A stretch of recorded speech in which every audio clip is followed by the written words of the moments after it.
Tessa Blanchard. She was at one point argued to be the best women's wrestler in the world. She was the Impact World Champion, the first female to ever do so, but all of a sudden one day, she was gone from Impact. So what happened? What's going on, guys? It's Tom or Top 10 Wrestling, and welcome back to the rise and fall of Tessa Blanchard. Before we get into it though, only a small percentage of you watching these videos are actually subscribed, so make sure to subscribe with those notifications on if you do enjoy the video. It is of course free, and you can always unsubscribe. I know I always yak on about it, but just subscribe if you do enjoy the video. I don't see why not.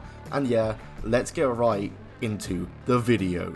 Greetings and salutations, this is Almighty Christopher Daniels, sometimes known as the Fallen Angel, but always known as the greatest wrestler in the world, your mom's favorite wrestler, your dad's favorite wrestler, the world's favorite wrestler. I'm also a paragon of virtue, an inspiration to children everywhere, and the man with the rear that makes the girls cheer. And while you're watching me, I'm telling you, you're also watching Top 10 Wrestling, so congratulations.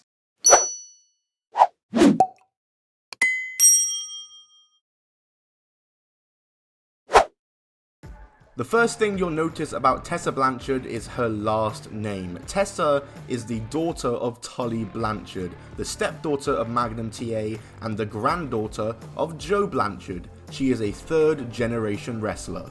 Tessa started training to be a wrestler in 2014 at the High Spots Wrestling School, where she was classmates with Cedric Alexander. That same year, she got a WWE tryout, however an offer was never materialized. But we'll get back to WWE in just a second. She started wrestling on the independent circuit and would win various titles for various indie companies, and in 2016, she would make a few WWE appearances as a jobber, first losing to Alexa Bliss, then Nia Jax, and then Carmella.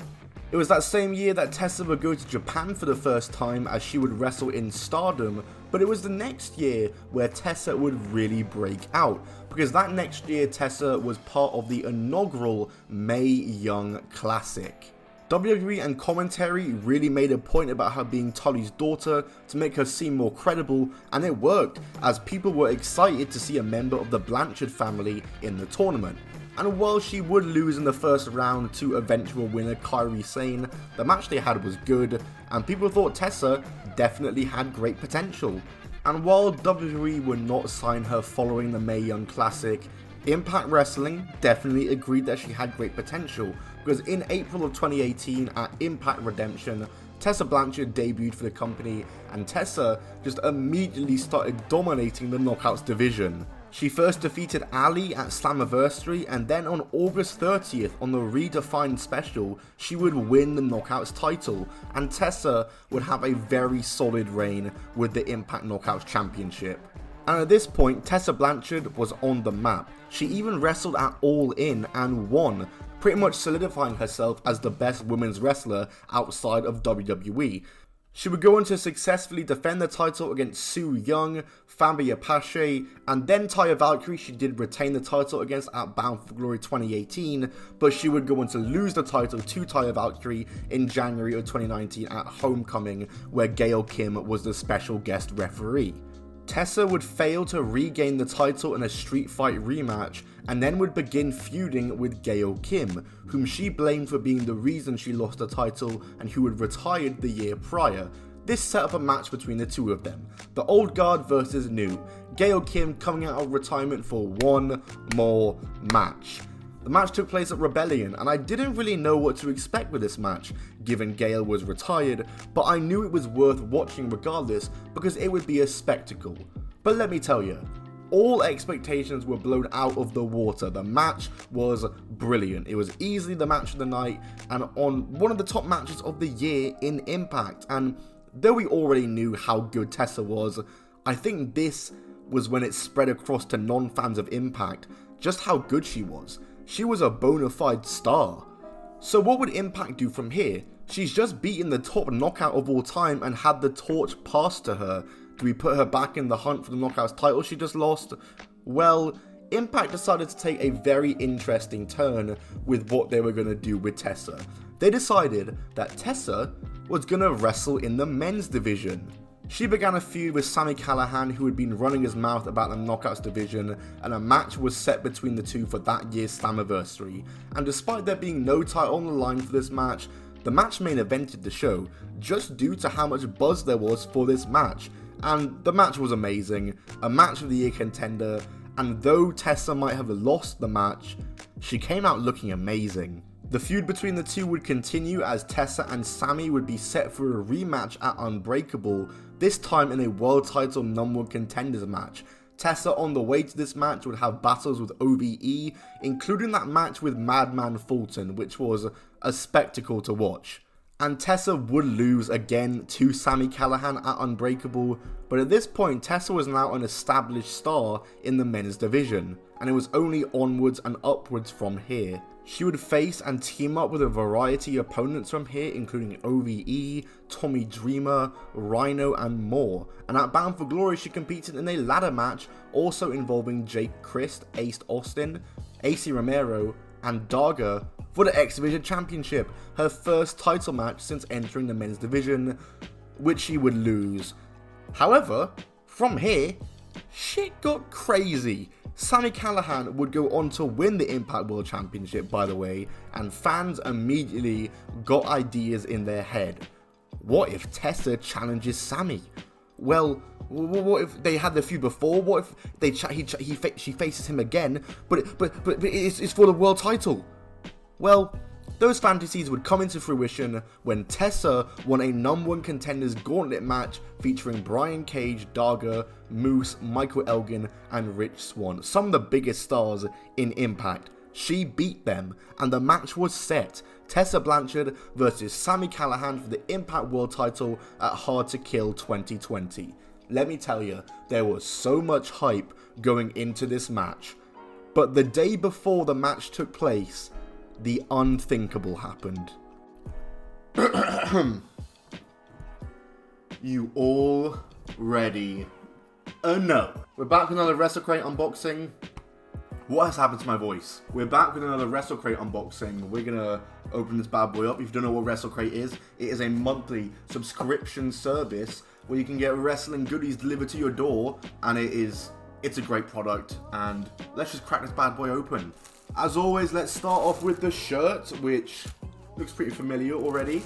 Oh wow, the new generation, and it's like a WWF in your house. That is sick.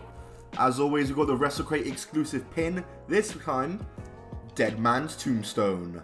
We got a nail set from Zoe Lucas. I don't think I'll be using these because look at the state of my nails, but maybe I'll give it to a future girlfriend. Ah, look at this. We've got an EPW 1 month free subscription, an Australian wrestling company. Use code EPW Crate for 1 month free and you get a free subscription. So go ahead and use that. Oh, well, how topical is this? Bryan Danielson becoming the best in the world DVD with matches with him against Alex Shelley, CM Punk, Mike Quack, AJ Styles and Samoa Joe, Claudio Castagnoli, Chris Hero, and Jigsaw. That's pretty sweet. We've got a little pro wrestling comic book here. Jim Hill presents Fight Forever. Oh, this is pretty cool. Oh, look at that. We got like a little alley cat over there. Oh, that's awesome. And finally, oh my god, we got 2 8x10s? 2? I thought you meant to get 1. We got Joe Hendry and Ken Shamrock. I thought you only meant to get 1, but we got 2. That's insane. Oh my god, that is so good. And once again, WrestleCrate trying to promote Cultaholic in my channel. Hell no. As always, link in the description down below to go WrestleCrate and get some awesome products. This crate has blew me out of the water. Probably the best one yet. Awesome shirt, awesome DVD, and 2 autographs. Just insane value. But yeah, check them out down below and back to the video. On the 11th of January, a day before Hard to Kill, Tessa tweeted out saying, "Hey women, try supporting one another. Cool things happen." Seems like a pretty harmless tweet, right? But Alison Kay would respond saying, "Remember when you spat in a black woman's face and called her the N-word in Japan? Was that you supporting women? The audacity of this tweet."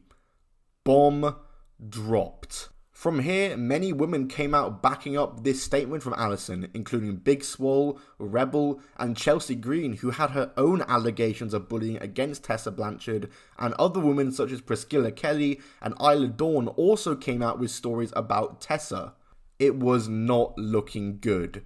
Tessa Blanchard responded to these allegations by very simply tweeting, "Not true, that's my statement and all I'll give it because of how actually ridiculous it is."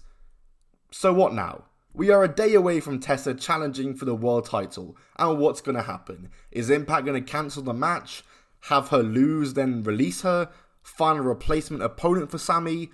Nope. Impact are going to do exactly what they set out to do, because the next day at Hard to Kill, Tessa Blanchard defeated Sami Callihan to become the first ever female Impact World Champion. Tessa Blanchard was notably absent from the post-show media scrum. And it was also a couple of days after the show when Tessa would release a proper statement where she once again denied the allegations. But I guess now, Tessa's the champion. These allegations did nothing to affect that. And I guess she was going to do champion things. She defended against Taya Valkyrie in the first female versus female world title match. She challenged Ace Austin for the X Division title to try and become double champ. She even challenged for the tag titles with Eddie Edwards. However, then this thing happened called the pandemic, and Impact went off the air momentarily. And when Impact did return to air, Tessa was nowhere to be seen. But soon after Tessa's return was announced, she'd be returning at Slammiversary to defend the title in a 5-way. Well, nope, she wasn't, because a couple of weeks later it came out that Impact had fired her. Yep, that was pretty out of nowhere. So essentially the story goes that Tessa's contract was coming up, she lived in Mexico so was hesitant to come to America and to work during the pandemic for Impact, and she supposedly refused to return the title belt to Impact. So yes, keep in mind, allegedly she was fired not for allegedly being racist, but because she didn't want to work during a pandemic. And well, since then, Tessa has only wrestled once at a Warrior Wrestling show against Kylie Ray in December, but has not done any other matches. She's currently training and is in peak fitness right now, and there's lots of speculation where she could be headed, whether it's WWE or AEW, but only time will tell. And yes, that is the story so far for Tessa Blanchard. I thank you all for watching this video. Like and subscribe if you do enjoy. Podcast, Patreon, Twitter. Actually, don't check out the Patreon. I'm probably not doing that anymore. Down in the description. Alliance is in the description too. My second channel where I upload wrestling collaborations and interviews with other wrestlers. It's awesome. I love it. It's my baby. Go subscribe to that as well. Got a new video coming out tomorrow for that channel. And yeah, I guess like the video, subscribe, notifications on. I speak really fast. Goodbye and keep on rolling.